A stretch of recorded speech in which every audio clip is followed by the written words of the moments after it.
Bulletin के आगाज में आपको बताएं कि दानियाल अजीज ने NA-75 से मुस्लिम लीग नून के खिलाफ इलेक्शन लड़ने का ऐलान कर दिया। कहा, अनजान आदमी को मेरी जगह टिकट थमा दिया। ये नवाज लीग की पावर पॉलिटिक्स नहीं तो और क्या है।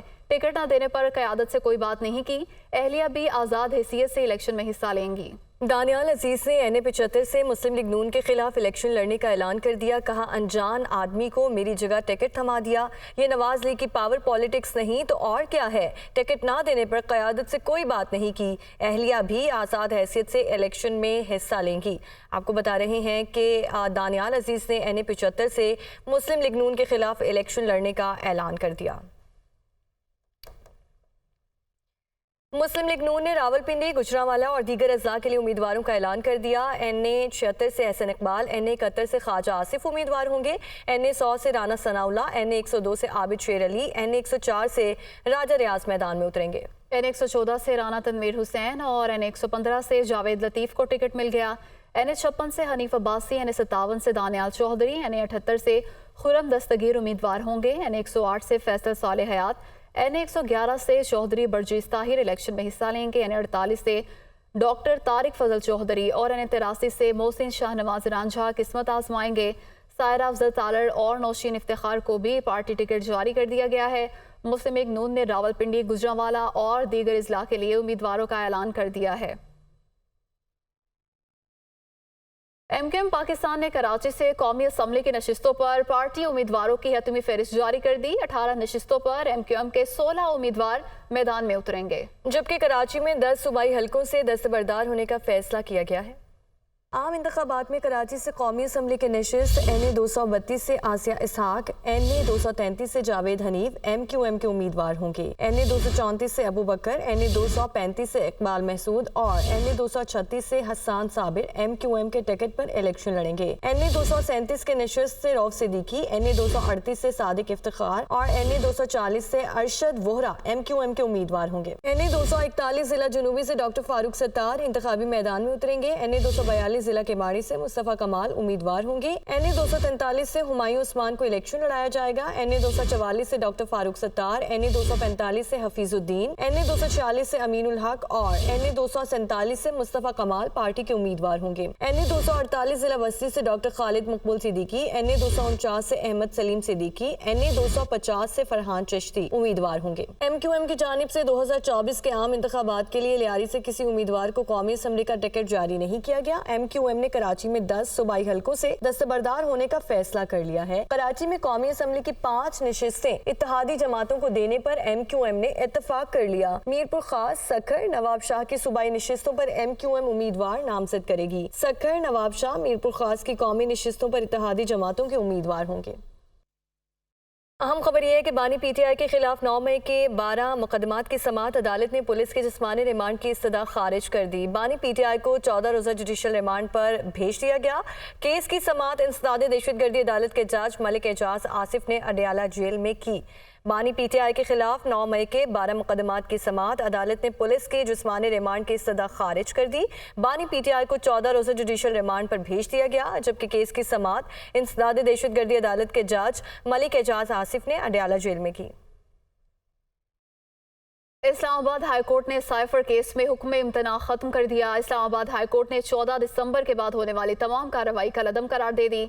अटॉर्नी जनरल साहब, अगर आप कार्रवाई को वापस ले जाना चाहते हैं तो वहां से करें जब ऑर्डर पास हुआ था। इस हवाले से बाकायदा ऑर्डर भी जारी करेंगे। जस्टिस मियां गुल हसन औरंगजेब की जानिब से ये रिमार्क्स दिए गए हैं। इस्लामाबाद हाईकोर्ट ने साइफर केस में हुक्म इम्तना खत्म कर दिया है और इस्लामाबाद हाईकोर्ट ने 14 दिसंबर के बाद होने वाली तमाम कार्रवाई कलअदम करार दे दी। अभी आपको बताएं कि सदर मुमलिकत आरिफ अलवी ने जस्टिस मज़ाहिर नकवी का इस्तीफ़ा मंजूर कर लिया है। सदर मुमलिकत ने इस्तीफ़ा वज़ीर आज़म की एडवाइस पर आइन के आर्टिकल 179 के तहत मंजूर कर लिया है। सदर मुमलिकत आरिफ अलवी ने जस्टिस मज़ाहिर नकवी का इस्तीफ़ा मंजूर कर लिया है। सदर मुमलिकत ने इस्तीफ़ा वज़ीर आज़म की एडवाइस पर आइन के आर्टिकल 179 के तहत मंजूर किया है। आपको बता रहे हैं कि इस्तीफ़ा दिया गया था जस्टिस मज़ाहिर नकवी की जानिब से, जिनका इस्तीफ़ा मंजूर कर लिया गया है। और तहरीके इंसाफ को बल्ले का इंतखाबी निशान अलॉट करने का मामला, इलेक्शन कमीशन को पेशावर हाई कोर्ट का तहरीरी फैसला मौसूल हो गया। जराए के मुताबिक legal team chief election commissioner और दीगर मेंबरान को फैसले के बारे में ब्रीफिंग देगी। PTI को बल्ला मिलेगा या मजीद कानूनी चाराजोई की जाएगी, फैसला आज मुतवक्के है। तहरीके इंसाफ को बल्ले का इंतखाबी निशान अलॉट करने का मामला, जराए के मुताबिक इलेक्शन कमीशन को पेशावर हाई कोर्ट का तहरीरी फैसला मौसूल हो गया। Legal team chief election commissioner और दीगर मेंबरान को फैसले के बारे में ब्रीफिंग देगी। PTI को बल्ला मिलेगा या मजीद कानूनी चाराजोई की जाएगी, फैसला आज मुतवक्के है। शाह महमूद कुरैशी के 3 हलकों से कागजात मुस्तरद करने के खिलाफ दरख्वास्त, अदालत ने इलेक्शन कमीशन से कल जवाब तलब कर लिया। जस्टिस अली बाकिर नजफी की सरबराही में 3 रुकनी बेंच ने दरख्वास्त पर समाअत की। सनम जावेद के कागजात मुस्तरद करने के खिलाफ दरख्वास्त पर भी जवाब तलब कर लिया गया है। शाह महमूद कुरैशी के 3 हलकों से कागजात मुस्तरद कर दिए गए थे और इस इकदाम को हाईकोर्ट में चैलेंज किया गया था। अदालत ने इलेक्शन कमीशन से कल जवाब तलब कर लिया है। जस्टिस अली बाकिर नजफी की सरबराही में 3 रुकनी बेंच ने दरख्वास्त पर समाअत की है। और आम इंतखाबात के लिए एक और अहम मरहला मुकम्मल, कागजात नामजदगी से मुतालिक अपीलों पर फैसले हो गए। रिटर्निंग अफसरान आज उम्मीदवारों की नजर सानी शुदा फहरिस्तें आवेजा करेंगे। इसी पर बात करने के लिए यासिर मलिक हमारे साथ मौजूद हैं। यासिर, बताइएगा क्या डिटेल्स हैं? देखिए, आम इंतखाबात 2024 का ये मामला है। वफाकी दारुल हुकूमत के तीनों हलकों से इंतखाबात कौन लड़ सकेगा, फैसला जो है वो आज किया जाएगा। रिटर्निंग ऑफिसर की जानिब से जो जारी की गई फहरिस्तें हैं उनके खिलाफ अपीलों का मरहला जो है वो मुकम्मल हो चुका है और अपीलेट ट्राइब्यूनल की जानिब से तमाम तर अपीलें जो हैं उनको निपटा दिया गया है। रिटर्निंग ऑफिसर की जानिब से नजरसानी शुदा फहरिस्तें आज दोबारा जारी की जाएंगी और उम्मीदवार जो है वो कल तक अपने कागजात नामजदगी जो है वो वापस ले सकेंगे। इंतखाबात में हिस्सा लेने वाले उम्मीदवारों को इंतखाबी निशानात जो हैं वो परसों जारी किए जाएंगे। मुस्लिम लीग नून की अगर बात की जाए तो अंजुम अकील खान जो है उनको NA 46 से टिकट जो है वो कंफर्म कर दिया गया है। इसी तरह डॉक्टर तारिक फजल चौधरी जो है उनको NA 48 से टिकट जो है वो जारी किया गया है और दोनों उम्मीदवार की जानिब से कभी इम्कान है कि वो आज अपना टिकट जो है वो उसके साथ जो पेपर है वो आज जमा करवाएंगे रिटर्निंग ऑफिसर के पास और इसके साथ साथ जो उम्मीदवार जो है वो कल तक अपने कागजात नामजदगी वापस ले सकेंगे, जो विड्रॉ करेंगे। और इसके साथ साथ उम्मीदवारों ठीक है। इस्लामाबाद से यासिर मलिक हमें अपडेट कर रहे थे, आपका शुक्रिया। पेशावर हाई कोर्ट में रहनुमा ANP एमल वली खान के खिलाफ तौहीन अदालत का केस। आपको जो कहना था हमें यहाँ आकर कहते, chief justice Peshawar high court की जानिब से कहा गया। एक पार्टी के केसेस लगते हैं, हमारे केसेस नहीं लगते। एमल वली खान की जानिब से कहा गया आपका केस 2 दफा लगा, आपके वकील पेश नहीं हुए। चीफ जस्टिस ने यह कहा अदालत की तौहीन का सोच नहीं सकता, अदालतों का एहतराम करते हैं। एमल वली खान की जानिब से ये कहा गया। पेशावर हाई कोर्ट में तौहीन अदालत के केस की समाअत हुई है। तफसीलात जानते हैं नुमाइंदा जीशान काका खेल से। जी जीशान। जी बिल्कुल, एमल वली खान जो अवामी नेशनल पार्टी के सूबाई सदर है, उन्होंने कागजात नामजदगी जमा करने के बाद मीडिया से गुफ्तगू की थी और इस दौरान जो है पेशावर हाई कोर्ट के चीफ जस्टिस को जो है तनकीद का निशाना बनाया था, जिस पर जो PTI के सूबाई रहनुमा है उन्होंने पेशावर हाई कोर्ट में दरख्वास्त दी थी और यही इस्तदा की थी कि इस एमल वली खान के खिलाफ कंटेम्प्ट ऑफ कोर्ट किया जाए और इसको सुना जाए कि वो मोअज़्ज़िज़ जजेस के खिलाफ क्यों ऐसे अल्फाज इस्तेमाल करते हैं। जिस पर आज पेशावर हाई कोर्ट के चीफ जस्टिस इब्राहिम खान ने उन्हें तलब किया था और आज केस की समाअत हुई। समाअत के दौरान जो है ANP के वकील आमिर खान चमकनी भी पेश हुए, जबकि उनके साथ साथ ANP के सूबाई सदर एमल वली खान भी पेश हुए। चीफ जस्टिस ने कहा कि ऐसे बातें करना जो है वो क्या ठीक है, जिस पर एमल वली खान ने जो है माजरत कर ली और यही कहा कि आइंदा वो ख्याल रखेंगे क्योंकि वो बातों में एमल वली खान ने माजरत कर ली और कहा कि आइंदा एहतियात करेंगे। जीशान, बहुत शुक्रिया।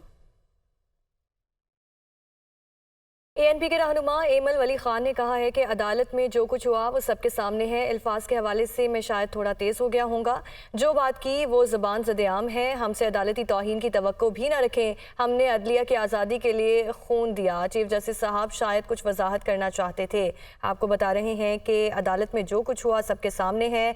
ANP के रहनुमा एमल वली खान की जानिब से कहा गया और उन्होंने मज़ीद कहा कि अल्फाज के हवाले से मैं शायद थोड़ा तेज़ हो गया हूँगा, जो बात की वो ज़बान ज़द-ए-आम है, हमसे अदालती तौहीन की तवक्को भी ना रखी जाए।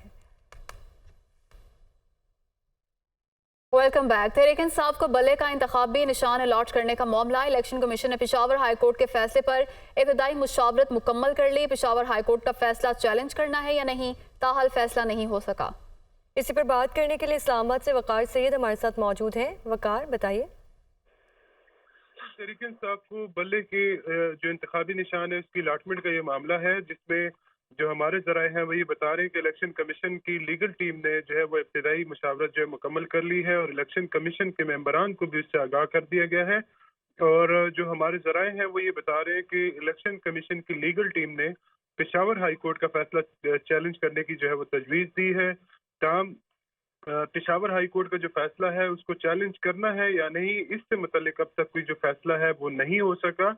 और जराए का ये भी कहना है कि जो इलेक्शन कमीशन है वो अपने जो दीगर आईनी माहिरीन है जो इस वक्त इलेक्शन कमीशन के पैनल पर है उनसे जो है वो मुशावरत करेगा और मुशावरत के बाद जो है वो फैसला जी ठीक है वकार, आपका बहुत शुक्रिया, आपने इस्लामाबाद से अपडेट किया।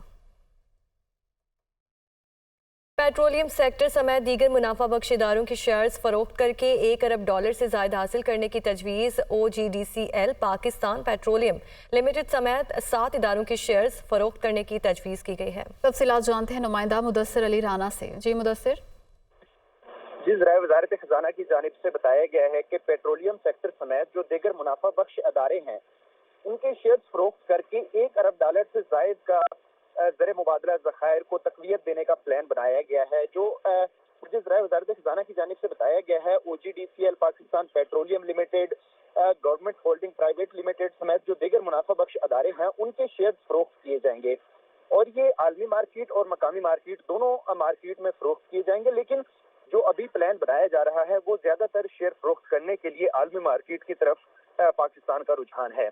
इजराइल की जानिब से ये बताया जा रहा है कि बड़े मुनाफा बख्श अदारों के ज्यादा शेयर आलमी मार्केट में फरोख्त किए जाएंगे ताकि डॉलर इनफ्लो को बढ़ाया जा सके। इसके साथ साथ जो जराए मुझे बता रहे हैं कि services sector, petroleum sector, power sector के शेयर्स आलमी मार्केट में फरोख्त किए जाएंगे और 7 मुनाफा बख्श अदारों के शेयर फरोख्त करके ज़र मुबादला के ज़खायर में बेहतरी लाने की तजवीज़ है। ये भी बताया जा रहा है कि निगरान सेटअप के दौरान ही ये प्लान फाइनल कर लिया जाएगा और निगरान सेटअप के होते हुए जो मुनाफा बख्श अदारे हैं इनके शेयर फरोख्त किए जाएंगे। ज़राए वज़ारत खजाना की जानिब से बताया गया है कि अदारों के जो शेयर। जी मुदस्सिर, बहुत शुक्रिया आपका।